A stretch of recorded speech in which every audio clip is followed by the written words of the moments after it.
पुष्पा, पुष्पराज, मैं झुकेगा नहीं पुष्पा नाम सुन के फ्लावर समझे क्या? फायर है मैं। सो गाइस, पुष्पा 2 का ट्रेलर रिलीज कर दिया गया है और 4 दिसंबर को ये मूवी सिनेमा घरों में आने वाली है। इसीलिए आज हम एक्सप्लेन करेंगे पुष्पा 1 या पुष्पा को। तो चलिए हम स्टार्ट करते हैं इसकी एक्सप्लेनेशन को। और अगर आपने पुष्पा को देखा है तो आप इस वीडियो को स्किप भी कर सकते हैं, लेकिन नहीं देखा है तो बने रहिए। तो मूवी की स्टार्टिंग होती है एक एनिमेशन को दिखाते हुए, जिसमें बताया जाता है कि इंडिया से कोसों मील दूर जापान में एक प्रथा है जहाँ पर दूल्हा अपनी दुल्हन को महंगे सामान गिफ्ट करता है। और इसके अंदर एक इनका पौराणिक गिटार काफी ज्यादा फेमस है, जो की बनता है लाल चंदन की लकड़ी से, मगर ये लकड़ी जापान में नहीं मिलती और इसे चाइना से इम्पोर्ट करके मंगाया जाता है। लेकिन लकड़ी को चाइना के बॉर्डर पर लाने के लिए इसे इंडिया के मद्रास से ट्रांसपोर्ट किया जाता है और मद्रास के चेक पोस्ट फ्रंट सभी लकड़ियों को निकालने का काम सिटी केंट नामक एक टीम को दिया गया है, जो शेषाचलम के जंगलों से इस लाल चंदन यानी कि महंगी लकड़ी को निकाल कर जापान तक इम्पोर्ट करवाते हैं। और इसी के साथ एंट्री होती है इस कहानी के लीड कैरेक्टर यानी पुष्पराज की, जो कि अपने ट्रक के अंदर लाल चंदन की लकड़ी को भरकर शेषाचलम के जंगलों से जा रहा होता है, मगर पुलिस उसके पीछे पड़ी होती है। और एक वक्त ऐसा आता है जब पुलिस उसका रास्ता पकड़ लेती है। इस पर पुष्पा उनसे कहता है कि 10,000 लो और पूरा गेम खत्म कर दो, मगर वो लोग उसकी बात नहीं मानते। इस पर पुष्पा कहता है कि अगर 10 नहीं तो 20 ले लो, 20 नहीं तो 30, अरे 40 ले लो, कम से कम 50 ले लो, मगर पुलिस वाले उसकी एक भी नहीं सुनते और उसे पीट पीट कर गाड़ी के अंदर डाल देते हैं। इसके बाद पुष्पा उनको कहता है कि 1 लाख कैसा रहेगा। फिर बोलता है तुम क्या सोच रहे हो, तुम्हारी पूरी मंडली के लिए नहीं बल्कि हर एक जने के लिए 1 लाख। और ये वाली लाइन सुनकर सारे पुलिस वाले गाड़ी रोककर उसकी ओर देखने लगते हैं और पूछते हैं साहब आप कौन हो और आपका इन जंगलों में कैसे आना हुआ।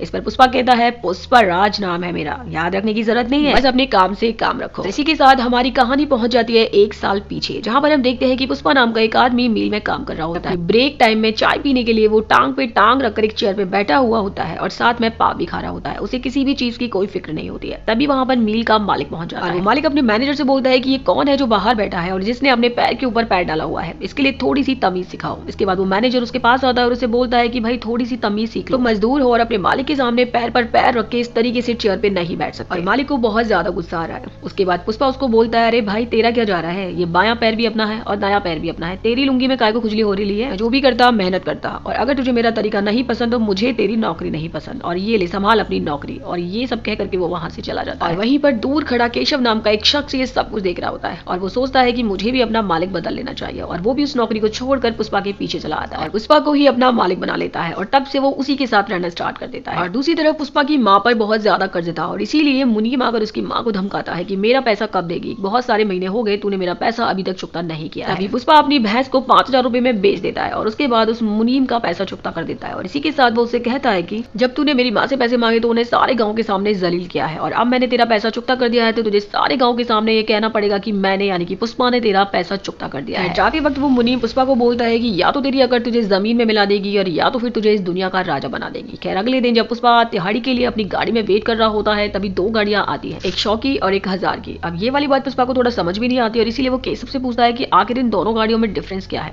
तो यहाँ पर केशव उसे बताता है कि 100 में रहोगे तो कायदे में रहोगे और 1000 में रहोगे तो फायदे में रहोगे, लेकिन जान का जोखिम 1000 में ज्यादा है। और पुष्पा बिना कुछ सोचे समझे 1000 वाली गाड़ी में चढ़ जाता है, जिसके बाद वो गाड़ी उन लोगों को शेषाचलम के जंगलों में लेके जाती है। और उसके बाद सभी मजदूर गाड़ी से उतरकर लाल चंदन की लकड़ी को काटने लगते हैं। अब जहाँ पर अवैध काम होता है वहाँ पर पुलिस तो आनी ही होती है। तभी वहाँ पर अचानक से गोविंद नाम का पुलिस वाला अपनी टीम के साथ पहुंच जाता है और इस इलीगल काम को रुकवाने की कोशिश करने लगता है। लेकिन तभी पुष्पा कहता है कि हमने इतनी मेहनत की है और बिना अपना फायदा किए उल्टा नुकसान करवा के यहाँ से चले जाएं, ऐसा मैं होने नहीं दूंगा। तभी वहाँ पर वो गोविंद नाम का पुलिस वाला आता है और सभी मजदूरों से पूछने लगता है कि आखिर तुम लोगों ने माल को कहाँ पर छुपाया है। उसके बाद पुष्पा उससे कहता है कि भाई साहब आप यहाँ पर माल लेने के लिए आए हो या जो कुछ भी आपको मिला है उसे बरामद करने के लिए आए हो, और अगर अपनी जान बचाना चाहते हो तो चुपचाप यहाँ से चले जाओ, क्योंकि आपकी एक गोली चलेगी और हमारी 60 कुल्हाड़ियां आपके ऊपर चलेंगी। और अब पुष्पा की ये वाली बातें सुनकर गोविंद को बहुत गुस्सा आता है, लेकिन अब वो अकेला था इसीलिए वहां से जाना ही ठीक समझता है। खैर अब इसी तरीके से धीरे धीरे चलता रहता है और धीरे धीरे करके पुष्पा अब उन सभी मजदूरों का लीडर बन चुका था। खैर एक दिन गोविंद को मौका मिल जाता है और अपनी बहुत सारी फोर्स को लेकर पुष्पा और उसके मजदूरों पे अटैक कर देता है, लेकिन पुष्पा ये जानता था कि अगर आज डर गया मतलब मर गया। इसके बाद वो सारी चंदन की लकड़ी को एक गाड़ी में डाल देता है और उस गाड़ी को खुद ही चलाने लगता है और उसके पीछे बहुत सारी पुलिस फोर्स लगी हुई थी। बावजूद इसके वो एक टाइम के बाद उसी फोर्स के सामने आ जाता है। पुलिस वालों को बोलता है भाई बहुत गर्मी हो रही है, चलो लस्सी पीते पीते पुलिस स्टेशन में बात करते हैं। और इसके बाद पुलिस वाले उसको पुलिस स्टेशन में ला करके उसकी खूब पिटाई करते हैं और उसे बोलते हैं बता साले तूने सारी लकड़ियों को कहां पर रखा है, यानी कि कहाँ पर गायब कर दिया है। जिसके बाद पुष्पा उनको बोलता है कि अगर मैंने बताया तो मुझे मालिक मार देगा। जिस पर पुलिस वाले बोलते हैं कि तेरा मालिक कौन है। जिसके बाद पुष्पा थोड़ा हंसता है, बोलता है मालिक तो मैं ही है, साला अपुन से बड़ा अपुन का मालिक कौन हो सकता है। खैर काफी पिटाई के बाद भी पुष्पा अपना मुंह नहीं खोलता है कि आखिरकार उसने लकड़ियों से भरा हुआ ट्रक कहाँ पर गायब कर दिया। जिस पर पुलिस वाले उसे पूछते हैं कि तेरे बाप का क्या नाम है, और इसी के साथ पुष्पा थोड़ा सा इमोशनल हो जाता है। और यहाँ पर हमें उसके पास्ट का एक फ्लैशबैक दिखाया जाता है, जहाँ पर वो अपनी माँ के साथ स्कूल में एडमिशन के लिए गया हुआ होता है। तभी वहाँ पर उसका बड़ा भाई आता है और उसे बोलता है कि तू तो एक नाजायज औलाद है, हमारे पिता तेरी माँ के घर पे 2-3 दिन चाय पीने क्या चले गए, तूने तो हमारे खानदान का नाम मुलेटियों के साथ जोड़ लिया, तेरा सिर्फ एक ही नाम है और वो है पुष्पराज, बोल तेरा क्या नाम है। जिसके बाद पुष्पा यानी कि वो बच्चा धीरे से बोलता है पुष्पा।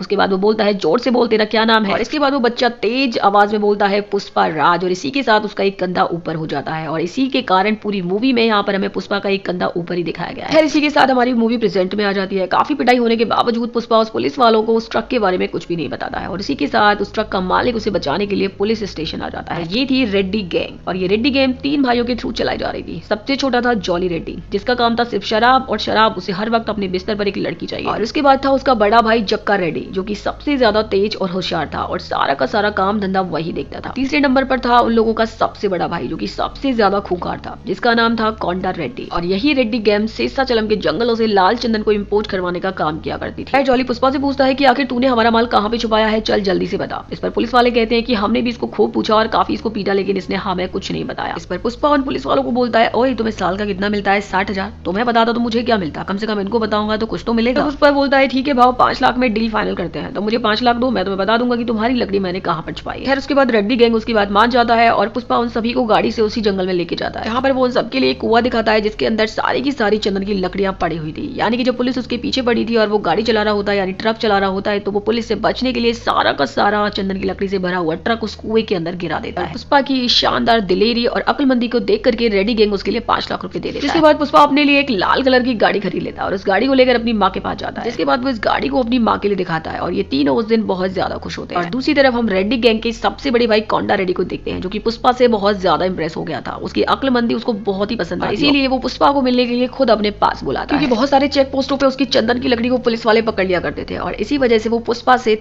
आइडिया मांगता है अपने माल को छुपाने के लिए। जिस पर पुष्पा उसके लिए आइडिया देता है कि दूध के टैंकर को आधा आधा करके उसके नीचे वाले पार्ट में चंदन की लकड़ी को छुपा दो और ऊपर वाले पार्ट में दूध भर के ले जाओ। कोंडा रेड्डी को उसका आइडिया बहुत ज्यादा पसंद आता है, और इसीलिए वो सारे चेक पोस्टों से लकड़ी निकालने का काम पुष्पा के लिए दे देता है। और ऐसा करते करते पुष्पा को बहुत सारे दिन बीत जाते हैं, और वो धीरे धीरे माला माल भी होता जाता है, और वो पुलिस के नाक के नीचे से सारा का सारा माल निकाल देता है। लेकिन आज तक पुलिस उसे पकड़ नहीं पाई, और ना ही पुलिस को ये पता चला कि आखिर में वो माल को कहाँ छुपा के ले जाता है। वहीं पर पुष्पा की नजर एक लड़की पर पड़ती है, जो कि दूध बेचा करती थी, जिसका नाम होता है श्रीवल्ली। पुष्पा को उससे प्यार हो जाता है, और वो अपने दोस्त केशव से हमेशा यही पूछा रहता है कि क्या उसने मुड़कर मुझे देखा, और केशव हमेशा ही उसे मना कर देता है, क्योंकि श्रीवल्ली उसको मुड़कर देखती ही नहीं है। खैर वहीं हम देखते हैं इस कहानी के एक और कैरेक्टर को, जिसका नाम होता है मंगल सिंह, जिसके पास 1000 टन चंदन की लकड़ियां पड़ी होती है, और पुलिस के डर की वजह से वो अपनी सारी लकड़ियों को छुपाने के लिए कोंडा रेड्डी के पास आता है, और वो उसे कहता है कि तुम कुछ महीनों के लिए मेरा सारा माल पुलिस से छुपा लोगे तो तुम्हारी मुझ पर बहुत बड़ी मेहरबानी। और ये सुनने के बाद रेड्डी उससे कहता है कि हाँ, मेरे पास एक नया लौंडा है जिसका नाम पुष्पा है, और इसके आने के बाद पुलिस ने आज तक हमारी एक भी लकड़ी नहीं पकड़ी है, और ये तुम्हारा माल आराम से संभाल लेगा, कोई भी दिक्कत नहीं होगी, तुम आराम से मजे। लेकिन अब गोविंद को इनके सीक्रेट ठिकानों का पता चल चुका था, और वो सारी बातें पुलिस वालों को बताकर उन्हें रंगे हाथों पकड़ना चाहता था। लेकिन ये सारी बातें पुष्पा को और कोंडा रेड्डी को भी पता चल जाती, क्योंकि पुलिस इनके ठिकाने पर आने वाली थी। इसीलिए पुष्पा अपनी सारी की सारी चंदन की लकड़ियों को पानी के डैम में फेंक देता है, और काफी सारे पैसे अपने दोस्त के लिए दे करके यानी केशव को देकर उस डैम को बंद करवाने के लिए भेज देता है। और जब गोविंद अपनी पूरी टीम के साथ इनके ठिकाने पर पहुंचता है तो उसे वहां पर कुछ नहीं मिलता सिवाय हार के। और अब हजारों टन बचा लेने के बाद पुष्पा तो छा जाता है। इसके बाद मंगल सीनू पुष्पा को अपनी पार्टी में इन्विटेशन देता है, जहां पर उसकी मुलाकात बड़े बड़े पुलिस वाले, बड़े बड़े नेता और काफी अमीर लोगों से होती है। ये सभी के सभी सिंडिकेट के लिए काम किया करते थे। सिंडिकेट जो कि मैंने आपको मूवी की स्टार्टिंग में बताया था, पूरी की पूरी टीम लाल चंदन की लकड़ियों को इंडिया से चाइना इंपोर्ट करवाती थी, जहां से इलीगली बे में ये लकड़ी चाइना से जापान के लिए जाती थी, वहां के महंगे बाजी बनाने के लिए। और इसी पार्टी के अंदर पुष्पा को ये पता चलता है कि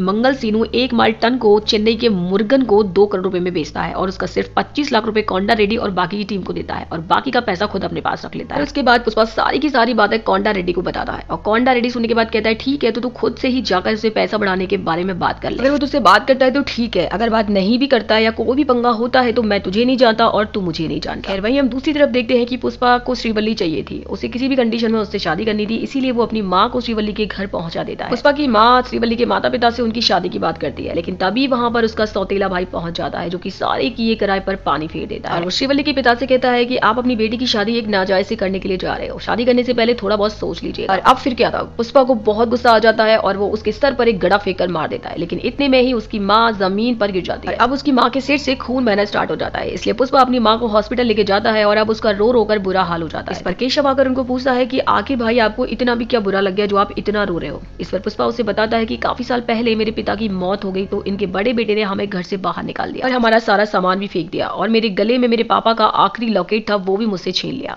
खैर उसके बाद हम देखते हैं कि अगले दिन पुष्पा सीधा पहुंच जाता है मंगल सीनू के पास। मंगल सीनू पुष्पा से पूछता है कि तू यहाँ पर क्या कर रहा है, जिस पर पुष्पा कहता है कि मैं अपना 25 से 50 करवाने के लिए आया हूँ, यानी कि पैसे बढ़ाने की बात करने आया हूँ। और बोलता है कि अब से 1 टन का पूरा 1 करोड़ लेगा मैं, अगर तू नहीं देगा तो मैं सीधा चेन्नई में जाकर मुर्गन से बात करूंगा। और इतना सुनते ही मंगल सीनू के आदमी पुष्पा पर अटैक कर देते हैं, लेकिन पुष्पा भी किसी से कम नहीं था, सभी को काफी अच्छे से धोता है। और अब जब काफी भसड़ हो ही गई थी तो पुष्पा अपना 10 टन माल लेकर सीधा चेन्नई में मुर्गन के पास पहुंच जाता है और बोलता है ये मेरा सैंपल देख, तुझे पता चल जाएगा कि मैं किस तरीके का माल तेरे पास लेकर आया हूँ। और इस सैंपल को देख कर तो मुर्गन सीधा खुद उसके पास नीचे चला आता है। पुष्पा उसको बोलता है कि अगर तुझे ये वाला माल चाहिए तो तू डायरेक्टली मुझसे डील कर, बीच में मंगल सीनू नहीं आएगा। और वहीं दूसरी तरफ हम देखते हैं कि जॉली रेड्डी को ये पता चल चुका था कि जिस शख्स ने पुलिस को हमारी पूरी ठिकाने और हमारी लकड़ियों के बारे में बताया था वो कोई और नहीं बल्कि श्रीवल्ली का पिता है। और उसके बाद वो श्रीवल्ली के पास जाता है और कहता है कि अगर तू अपने बाप को बचाना चाहती है तो ये ले पीली साड़ी और रात को इत्र लगाकर कजरा लगाकर मेरे पास आ जा और सुबह अपने बाप को मुझसे ले जाना। अब यहाँ पर श्रीवल्ली बेचारी क्या करती है, वो पूरी तरीके से रेडी होती है लेकिन पहुंच जाती है पुष्पा के पास। वो उसके लिए सारी बातें बता देती है और कहती है कि जॉली रेड्डी ने मेरे पिता को पकड़ लिया है और वो मुझे एक रात के लिए बुला रहा है जिसके बदले में वो मेरे पिता को छोड़ देगा। पुष्पा को ये वाली बात सुनकर के बहुत ज्यादा गुस्सा आ जाता है और वो सीधा श्रीवल्ली को लेकर के पहुंच जाता है जॉली रेड्डी के पास में और उसको खूब मारता है, खूब पीटता है और उसको उठा उठा के फेंक देता है। इसके बाद वो श्रीवल्ली और उसके पिता को लेकर वहां से चला जाता है। और इसी सीन के बाद आता है इस मूवी का one of the most shot Shami, जो कि आपने काफी बार सुना होगा। और दूसरी तरफ जॉली रेड्डी की इतनी खराब हालत को देख करके उसका बड़ा भाई कोंडा रेड्डी अपने बाकी लोगों से पूछता है कि इसकी ये हालत आखिर में की किसने। लेकिन यहाँ पर जॉली रेड्डी अपने भाई कोंडा रेड्डी के लिए कुछ भी नहीं बताता है और ना ही उसके आदमी उसके लिए बताते हैं, लेकिन फिर भी कोंडा रेड्डी सबको समझ जाता है कि ये हालत इसकी पुष्पा ने की होगी क्योंकि वही अपनी गर्लफ्रेंड को छुड़ाकर यहाँ से ले गया था। खैर उसके बाद हमारा सीन शिफ्ट होता है पुष्पा के ऊपर। केशव पुष्पा से कह रहा होता है कि अगर ये वाली बात कोंडा रेड्डी को पता चल गई तो वो हमको कभी भी माफ नहीं करेगा। और वो लोग बात ही कर रहे होते हैं कि इतने में वहां पर कोंडा रेड्डी गेट खोलकर अंदर आ जाता है और बोलता है कि पुष्पा कल हवाले का पैसा जो तेरी पोती से हम लेकर आने वाले हैं उसका हाफ नोट क्या तेरे पास है। जिस पर पुष्पा कहता है हाँ हमारे पास है, मैंने संभाल के रखा है, कल सुबह जल्दी हम वहां से पैसा निकाल कर ले आएंगे। और अगले दिन पुष्पा और कोंडा रेड्डी हाफ नोट लेकर हवाले का पैसा लेने के लिए जाते हैं और जब वो वापस आ रहे होते हैं तो कोंडा रेड्डी के आदमी उसके इशारे पर पुष्पा को पकड़ लेते हैं और उसको पीटने लगते हैं। यहाँ पर कोंडा रेड्डी अपने भाई का बदला पुष्पा से ले रहा था, लेकिन तभी वहां पर मंगल शीनू के आदमी आ जाते हैं और वो कोंडा रेड्डी के सारे आदमियों को मार देते हैं। हालांकि वो यहाँ पर पुष्पा को मारने के लिए आए थे क्योंकि उसने डायरेक्टली मीटिंग जो करी थी, मगर कोंडा रेड्डी के आदमी बीच में आ जाते हैं और वो ऐसे ही मारे जाते हैं और यहाँ पर कोंडा रेड्डी भी मारा जाता है। और उसके बाद पुष्पा मंगल सीनू के सारे आदमियों को मार देता है और उसके लिए कॉल करता है और उसके साले को भी मार देता है। अब क्योंकि कोंडा रेड्डी मारा गया था इसीलिए गांव में शोक का माहौल था और उसे श्रद्धांजलि देने के लिए बड़े बड़े पैसे वाले पॉलिटिशियंस और एमएलए आए हुए थे और इन्हीं के साथ यहाँ पर मंगल सीनू भी आया हुआ था और वो पुष्पा और कोंडा रेड्डी के छोटे भाई जुग्गा रेड्डी को कहता है कि तुमने मेरे भाई को जान से मार डाला है और अब मुझे उसकी बॉडी चाहिए। और वो कहता है इसी के साथ पुष्पा ने सिंडिकेट के मेंबर्स के साथ भी दगाबाजी करी है, माल पहुंचाने का काम हमारा था लेकिन ये बीच में क्यों कूदा। और उसके बाद पुष्पा बोलता है कि मंगल सीनू भी कम नहीं है, ये 1 टन माल का हमें केवल 25 लाख रुपए देता है जबकि ये खुद उससे 2 करोड़ रुपए लेता है। तो क्या ये दगाबाजी नहीं है सिंडिकेट के साथ में। इसी के साथ पुष्पा एक एमएलए के लिए 3 करोड़ रुपए देता है और कहता है ये तो सिर्फ कमीशन है, अगर मैं सिंडिकेट में मंगल सीनू की जगह पर आ गया तो तुम सभी को माला माल कर। एक बार तुम सब मेरे ऊपर विश्वास करके तो देखो, क्या आज तक मेरी रखवाली के अंदर कोई भी पुलिस वाला एक भी लकड़ी का टुकड़ा ले जा पाया है। अब यहाँ पर सारे एमएलए को उसकी बात में दम तो नजर आ रहा था